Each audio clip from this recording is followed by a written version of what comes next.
In our last episode, we discussed American Supreme Court case Harvard-UNC decision, whereby the court reversed a 45-year-old precedent on affirmative action on the ground that it violates the Constitution and the Civil Rights Act. In our discussion, our thoughts are frequently turned to the situation here back in Malaysia. We know very truly in the practical reality the existence of affirmative actions in Malaysia across all sectors: economy, education, civil service, and others. Is affirmative actions a constitutional foundation of these nations? Or is it simply a policy made by the government of the day? This is what we want to explore in this episode.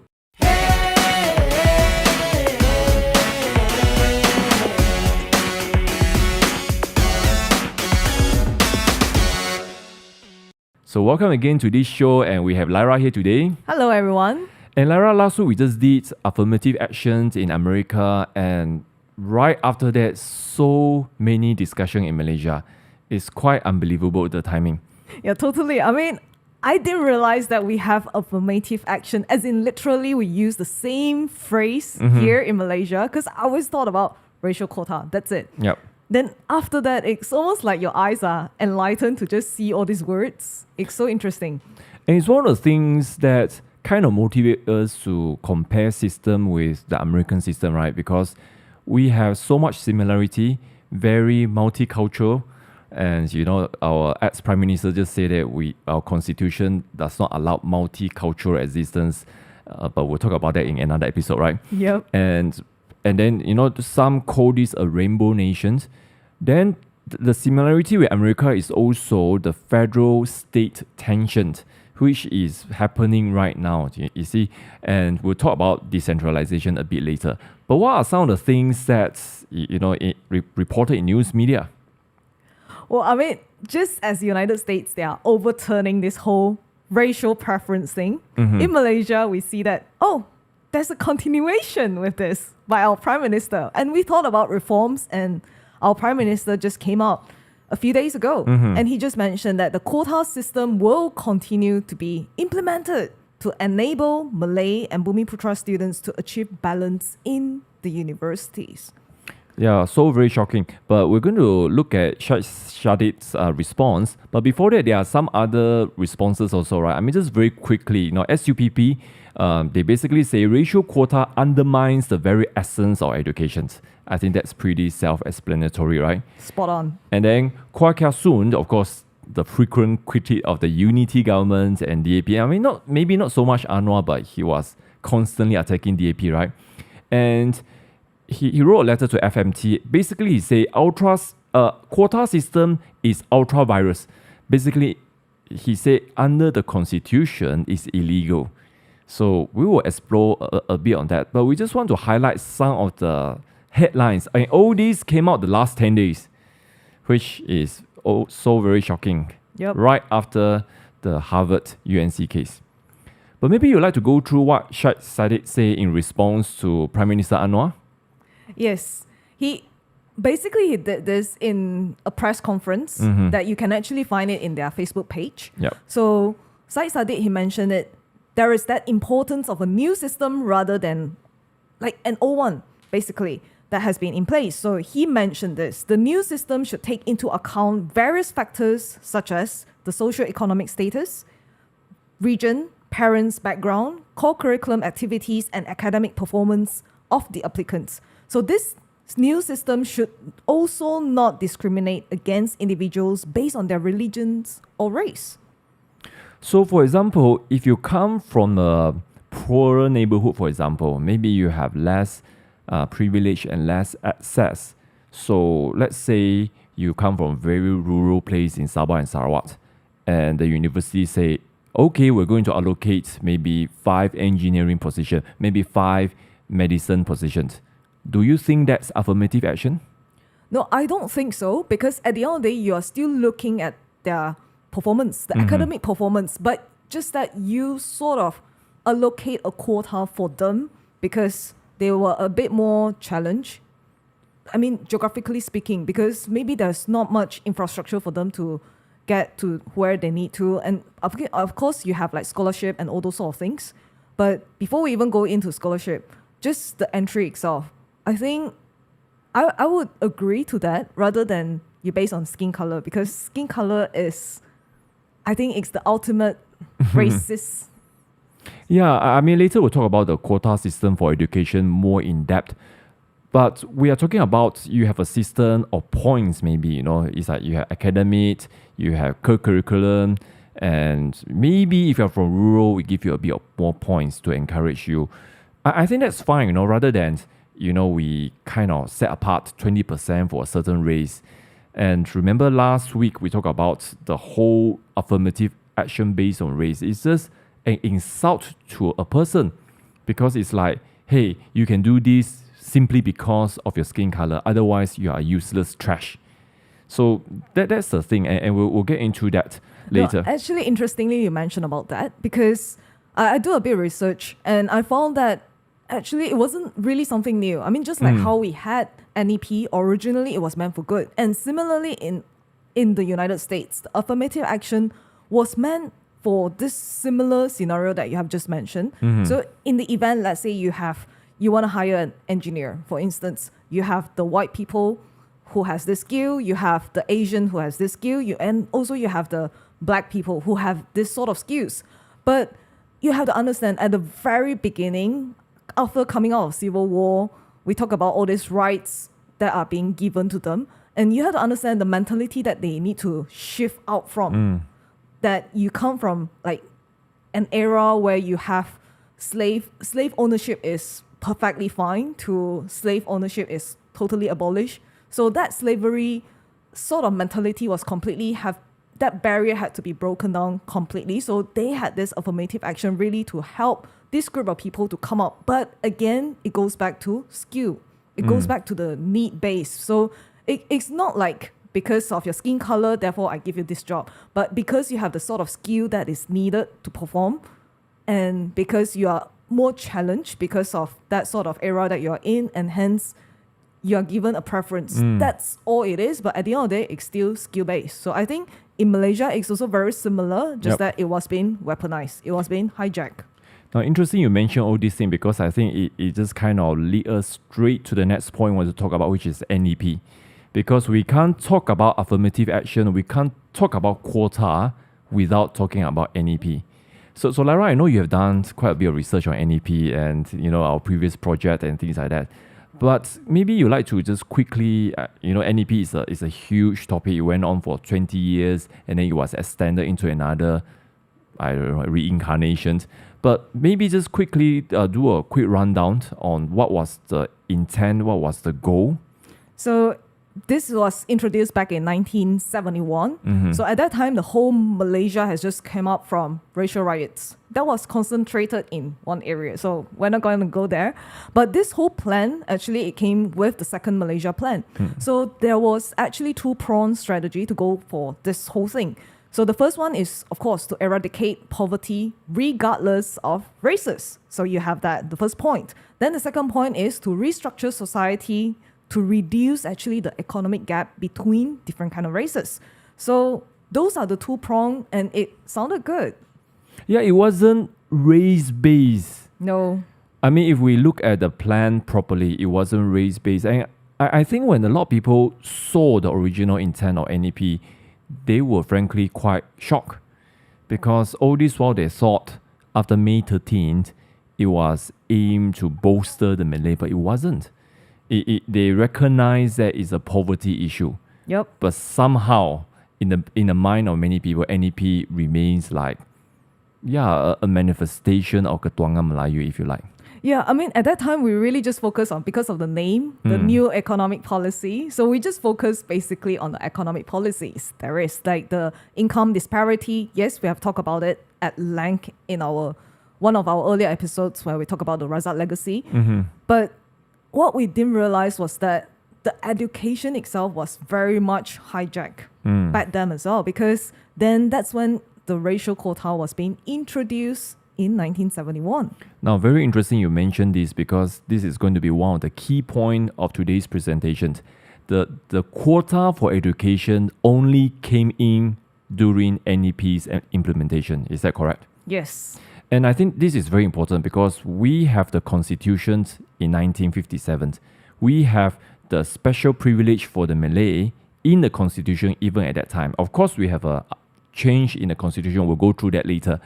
But what we want to try to show is that the whole quota, and today we want to limit more to the quota issue, not the overall affirmative action, because those are too wide, okay? That the quota for education especially only started in 1971 after NEP was kind of pushed. Of course, we have Mara. Mara predates 1971, but you have things like UITM, 100%, Bumi, enrollment, which is, now you think about it, it's really crazy, right? It is really, and of course, in recent time, some of the things not quite related, but we have the Mara digital mall. Yeah. Remember? So that all these kind of things comes to mind because these are all quota. It's like you can have a store because of your IC, because of your race. But anyway, I think we just want to make one more point about NEP before we move on, is that even at that time, at the height of the racial riot, at the aftermath of May 13th, even then, the government, the minister, they recognize that NEP needs to have a sunset clause.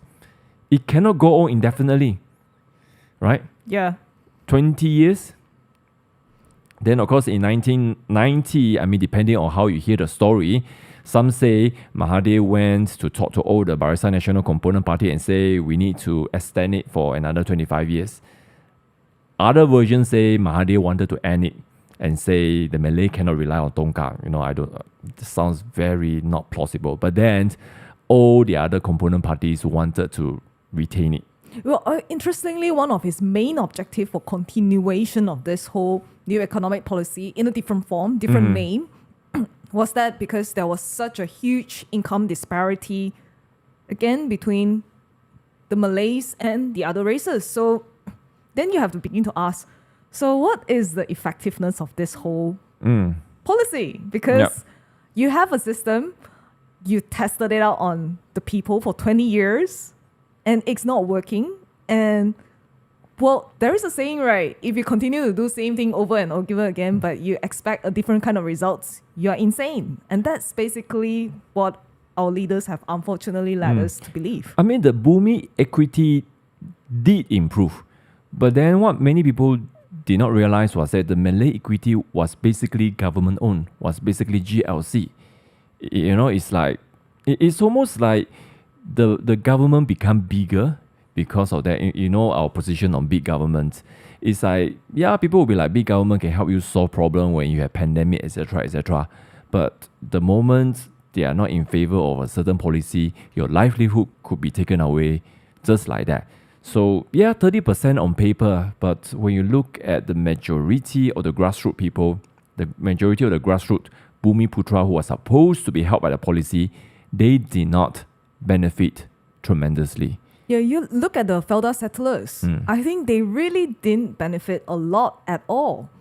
And recently, of course, another big news, right? Prime Minister kind of waved, forgive the debt. It's like, that's another big topic. We need to go into that, billions of dollars. And, my first reaction when I heard that was, it's kind of similar to YNDB, that we had to come in, government has to come in and pay. Bail out. Yeah, bail out. Whose money? Our money. Yeah, taxpayers' money. So, but anyway, that's something for us to discuss a bit later. So the quota system now, we were doing some research on quota system, right? And we saw some reports say the quota system kind of stopped, but the Bumi Putra enrollment continue to be on the rise. And one of the observations some commentators were making was that a lot of non-Bumi Putra, non-Malay simply gave up any application into the matriculation system, because the quota system starts after SPM, because all the way to SPM everyone gets free education, no issue on that.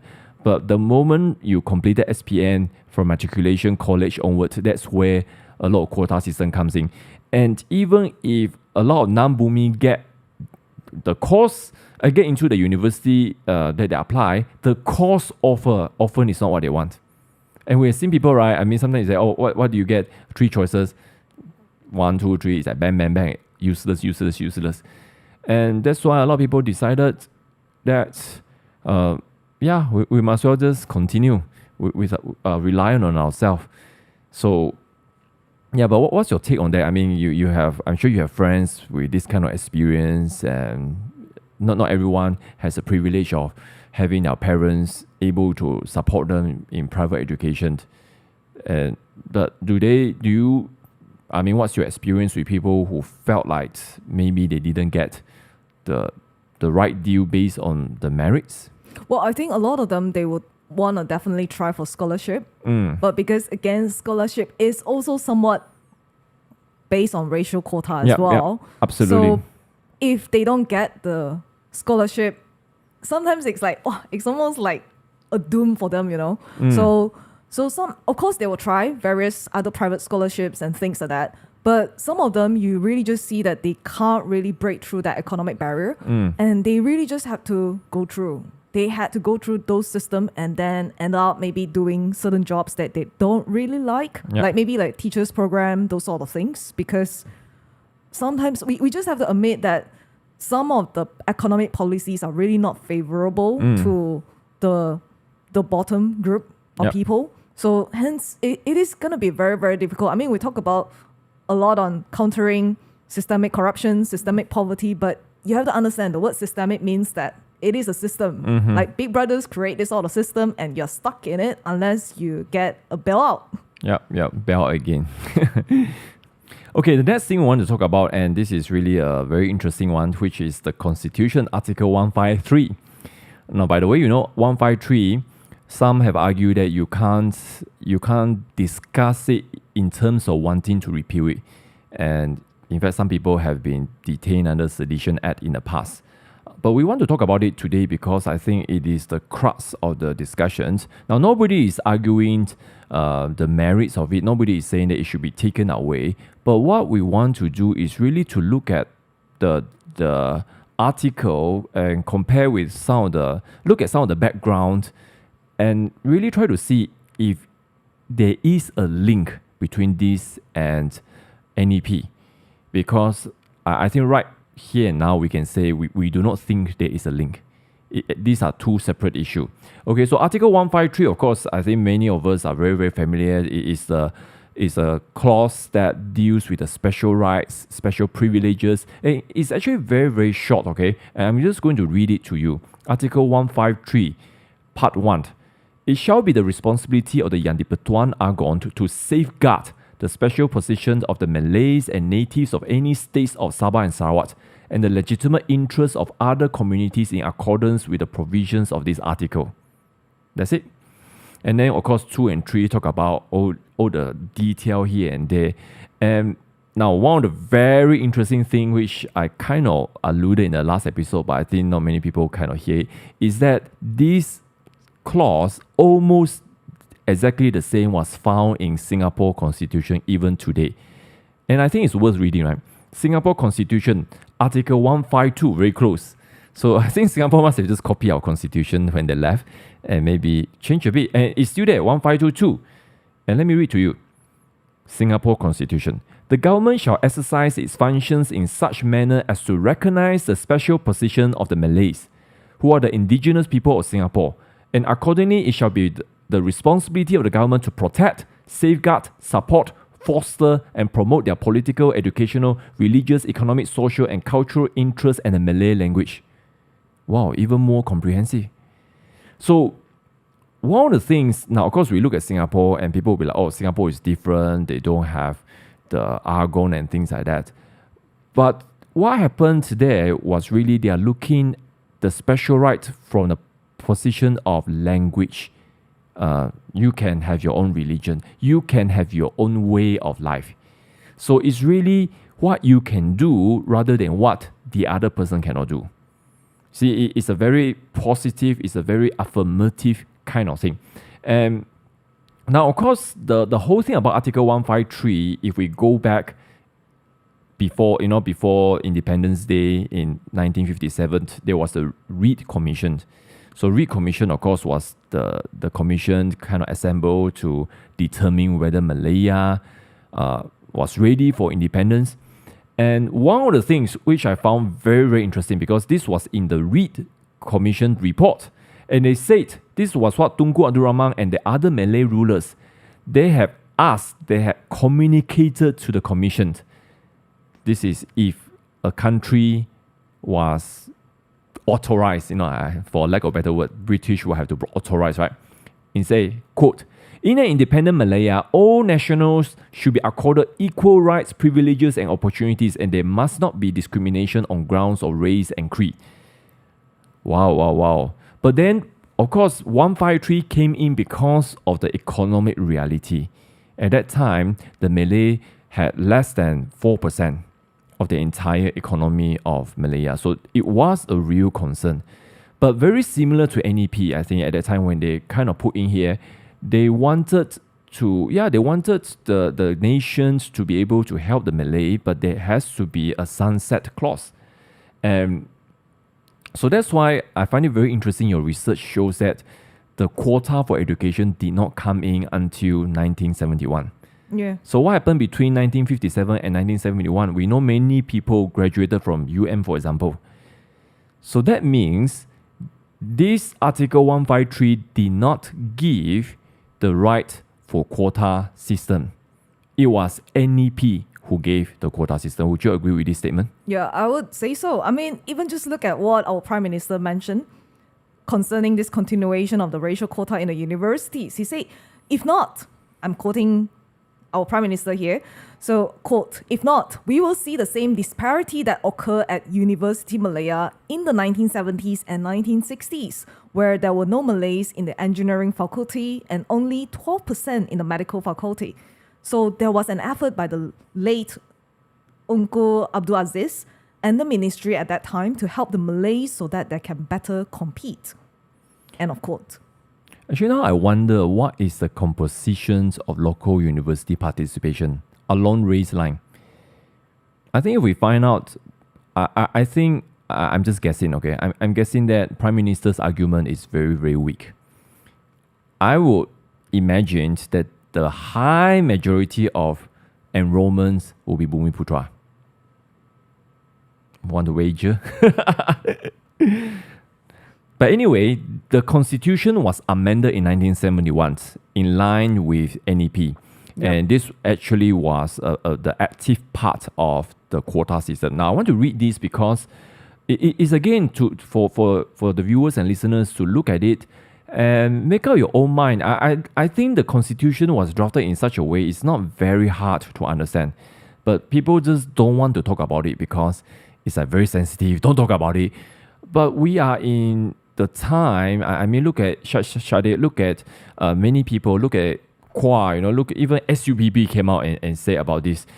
It's like people are talking about it because we're in a situation we have to decide what is the best for our country. We cannot continue. We have tried this for 50 years. It doesn't really work, right? But anyway, there was an amendment and an additional clause, Article 153(8)(a). And this was introduced in 1971 in line with NEP, okay? And very interesting, I'm going to read to you maybe the whole thing, but it will help you to understand. Notwithstanding anything in this constitution, where in any university, college, and other educational institution providing education after Malaysian Certificate of Education, that's SPM, okay, or its equivalent, the number of places offered by the authority responsible for the management of the university, college, or such educational institution to candidates for any course of study is less than the number of candidates qualified for such places. It shall therefore be lawful, etc., etc. So lawful for what? For reservation, proportion. So you can do the quota. But what is the prerequisite if it's less than the number of candidates qualified? So that means if you have 50 places for engineering and you have 50 qualified students, that's it. No quota because you have enough students already. But that's not how it works, right? It's like now we have 50 spots, we already have quota, 20, 30. You see, if you read the constitution by itself, you can use a quota if there are no takers. Very, very different. So it's like, if we look at companies, I give you another example. Because Lyra, you are in the process of doing an incorporation, right? So it's like, If suddenly your company wants to offer new share, and this is a right that is very, very foundational in companies, that we call it preemptive right.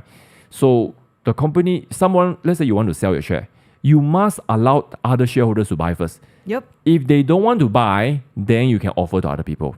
That's very common. Yeah. So Article 1538A basically is saying university, if you don't have qualified applicant, let's say you have 50 spots. Sadly, nobody wants to study engineering. Nobody wants to be medicine. They want to be doctor. Yeah, right. I'll see if that's going to happen. And then you have 20 spots left. Then you can use the quota. This is what it says. But then, of course, we kept saying, how do you explain UiTM 100% Bumiputra and things like that? Even a lot of Mara Institute College, only Bumiputra.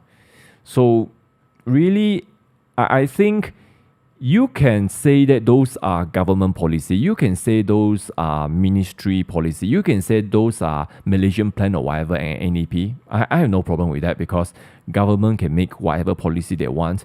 But I have a problem when you try to link that right to 153. Yep. I think there's a bit of disconnect there, because if you want to rely here, it's really, if there's any leftover, you can use it. So I know people are not very comfortable to discuss this, but many area, we talk about foreign investor coming in 30% booming putra. I just been doing a lot of research for foreign investor. They want to buy millions and millions, and certain purchase unit, EPU, economic planning unit approval, and one of the hardcore condition is 30% booming equity, and that's going to be very, very difficult for any foreign investor, unless they really understood the business model here. They really want it, and they are able to have nominees and things like that. So these are the things that will impact us, lasting impact, right? But right now I want to kind of pivot into another directions. Then I know so far we've been just diagnosing all the bad news, but we don't want to end with bad news only, right? But I want to go back to the last episodes, and we alluded slightly earlier that if you support affirmative actions, it's the most racist act, because you are basically telling a person you are useless except for your skin color. So that's very, very bad. But let's look at the other side. Let's look at the people who miss out because of affirmative action. And we talk about people who couldn't get scholarship. SPM get 10A, perfect results. They have perfect curriculum. They represent state and things like that. They should be getting whatever course they want to do, but then they get like, I don't know, psychology. Yeah, nothing against psychology, but you know what I'm talking about. Some humanity subject which are not what the person wants. So now let's look from that angle, okay? I'm not sure we can even use that word. Those suffering from affirmative action, is that the right word? Yeah, I should think so. And they miss out. And that, okay, so I want to put to you that this sense of unfairness is what is driving migration away from Malaysia. Would you agree? Yes, I would. We talk about brain drain all the time. Yep. You have to think what sort of policies, what are they very, very much unhappy with? It's this sort of things that seemingly unfair to certain group of people because of certain affirmative actions that sort of policies that are in place.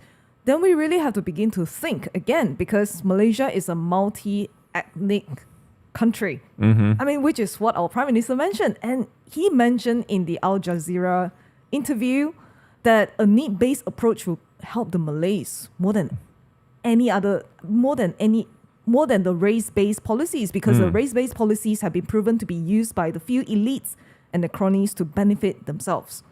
Now the question here to our Prime Minister, are you going back on your words?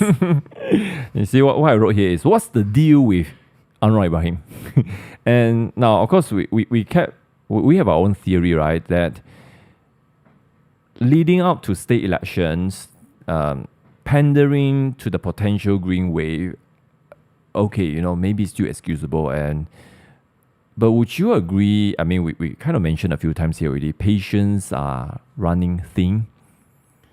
I mean, I'm talking about the loyal supporters of Pakatan Harapan governments. Now, we recognize the challenge is a unity government. It's not a full mandate.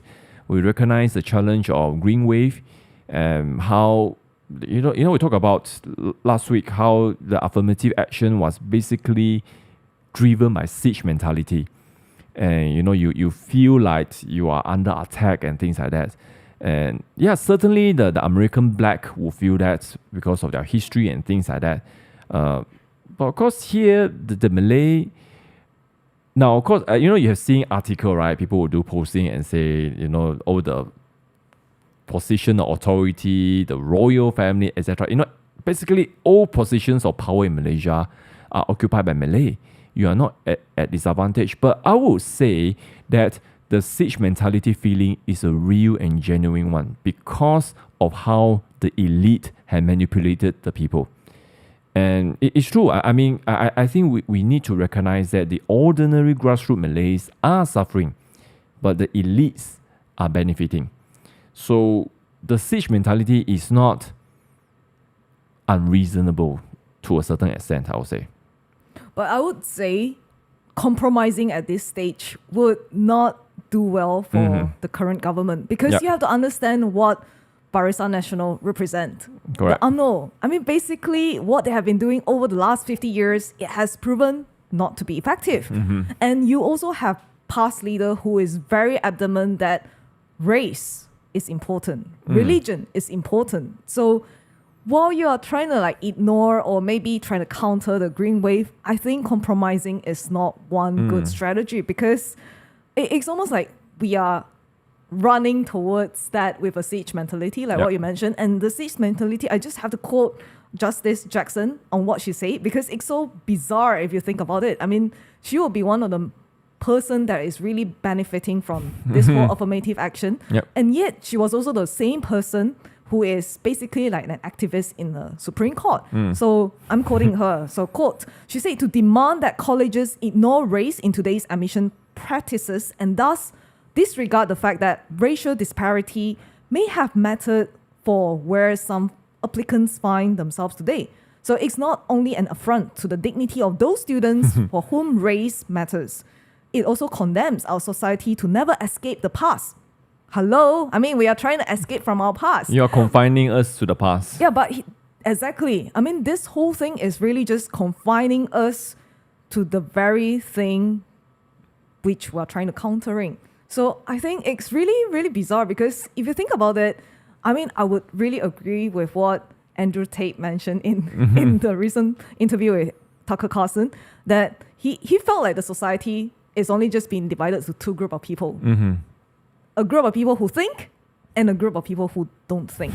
I thought that was very interesting sort of proposition that he mentioned, because when you think about this whole thing, you're really thinking, at the end of the day, why are we here? I mean, why are we working so hard to talk about all these points? Then you begin to think, why would people continue to be under this sort of siege mentality? Then you begin to realize, maybe this group of people really don't bother to think, really don't want to be accountable at all. Yeah, he mentioned something real funny, right? And because he was talking about Matrix, and Tucker never watched Matrix before. And Tate was like, one of my everyday to-do list, fight the Matrix, escape the Matrix. It basically, Matrix to him is like a control system that try to conform you to a way of thinking. And he's like, I'm going to resist that. And so one of the examples that he gave was, of course, he was in prison for a while under some charge. And, he has his own regime, to keep fit and things like that. And he said even in those circumstances, he never missed any session, any training session, because it's like, the Matrix, for example, the system will be, now you're in prison, feel sorry for yourself, don't do what you need to do, and just kind of do nothing. He refused to be conformed to that kind of existence. But coming back to the whole discussions, now I want to just point out, I think this will be instructive for us, because we do want to talk about what are some of the things that can be done.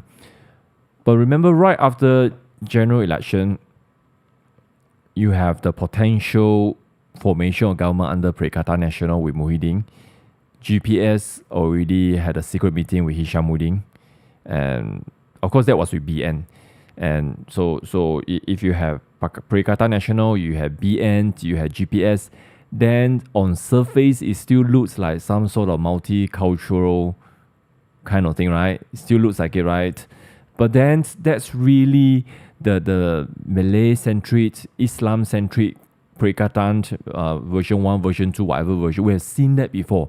And I think we don't want that, because that is not a representation of the multicultural Malaysia. And so my point is, even like GPS like that, I don't think they are committed to multicultural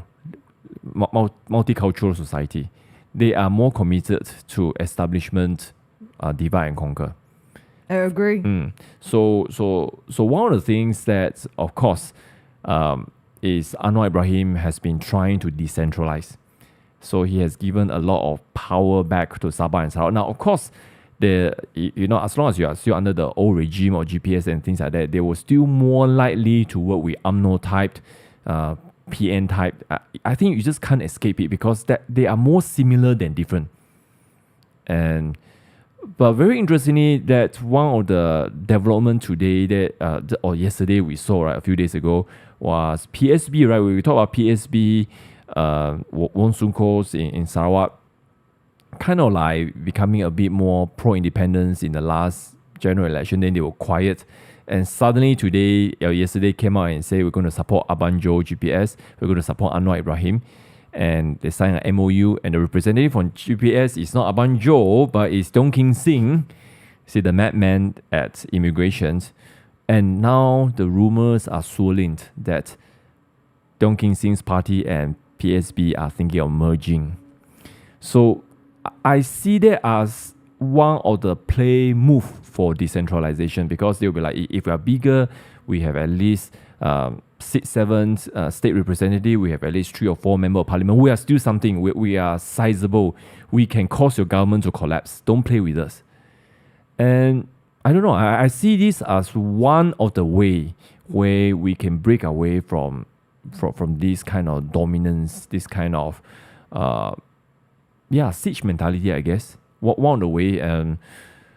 But of course, the other thing about Anwar is, UMNO is in his cabinet right now. So many events. Zahid Hamidi was there. So are his hands tied? How much can he do? Because imagine all the things that he's going to do is going to be a slap to UMNO's face. But interest, you can. I'm looking forward to your. I think if we think about it, they only ask for certain portfolio. Mm-hmm. Technically, his hands are maybe not as tight as we think. Like, education is definitely within his purview. So I think there is still a bit of room to. Yeah, so you're saying that the Pakatan should govern on their policy, and to the extent that, because UMNO, you only have 26, you can't really demand major policy directions in the government. And I guess that's one thing, but of course there's the other argument that the entire civil service / deep state basically, are more controlled by the UMNO type of operator. But I think that's another episode, and we don't want to get there now. But we want, I guess, our listeners and viewers to understand some of the challenges where we are definitely not making any excuses. In fact, we already said many times that if he continues, if Prime Minister continues this path, he may lose more and more support in days to come. So what other things you think can be done? And we're going to wrap up with this already. Well, I guess in the couple of episodes ago, we mentioned that Muda probably is a viable third force. Mm-hmm. And there are certain policies that seems to be agreeable. I think even how Syed Saddiq was very, very bold in just saying this contradictory statement against our Prime Minister.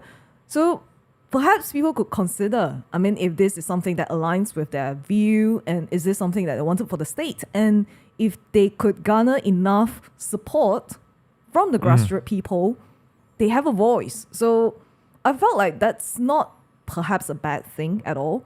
That when you talk about this, it's like if the current government could see that maybe people are not really happy about this whole thing. I'm not saying that, I mean, of course, the voters, you need to vote wisely of what sort of state government that you want for your own state. I'm just saying that if you're unhappy with like the current government pandering too much to maybe their partners, and this is something that you don't really want to see, perhaps this is the immediate thing that you could make your voice matter. So, which is why it's very, very important. I mean, even if it's just state election, you should go out and vote and just vote for a voice that you think most represent your views. And I felt like it's not really a bad thing at all. That, I mean, this guy, he's really, I mean, Syed Saddiq, we have to really give our hats off to him because he's really, really bold in saying all these sort of things and coming out solo. It's already a bold move, and then now you're talking about this sort of things. And I think what we are looking at is a very principled leader at the end of the day, because, I mean, Prime Minister will be very, very supportive because you mentioned before that moving away from race-based will actually be most helpful to the Malay group of people. So perhaps that is really the core support that you should garner from your base. Yeah, remember when Shadid was kind of replying, almost rebutting Prime Minister, and this is what he said towards the end. He said, the ones who lose out are all Malaysians, talking about if the quota system continues, not just a singular race or particular religion. As I had previously shared, we need to see Malaysia as a national project. So I recall that was Pakatan message, but they seem to lose the initiative. So I guess this is something, I mean, we'll see during campaign if they come to their senses, because if they continue to pander to the feelings of their partners or to the fear that there will be a backlash of the Green Wave, rather than playing to your strength and say, look, we want a new Malaysia. And of course, you know, some maybe even in Pakatan doesn't believe that it will happen, doesn't believe that it can happen. I would not be surprised at all. But that's why we even say, right, remember we have our own discussions, that it's not a bad thing if Selangor, for example, fall under Perikatan. You know, brings your no gambling, no alcohol, no cinema policy to Selangor. And suddenly Friday. and then it will be very, very interesting, because all of a sudden, the issues will be forced upon the moderate and urban Malay. You have to decide what you want. I'm actually all for it. But anyway, I think that's all the time we have for today. And I know we didn't get into too much detail, but you know, if there's any comments or questions or any other issue, I know this is a complex discussion, right? But viewers and listeners, if any portion today you want us to kind of deal with more in depth, then I think we'll be happy to do further episodes on this. Yeah. Okay, so that's all for now. Until next time. All right. Bye-bye. Bye-bye.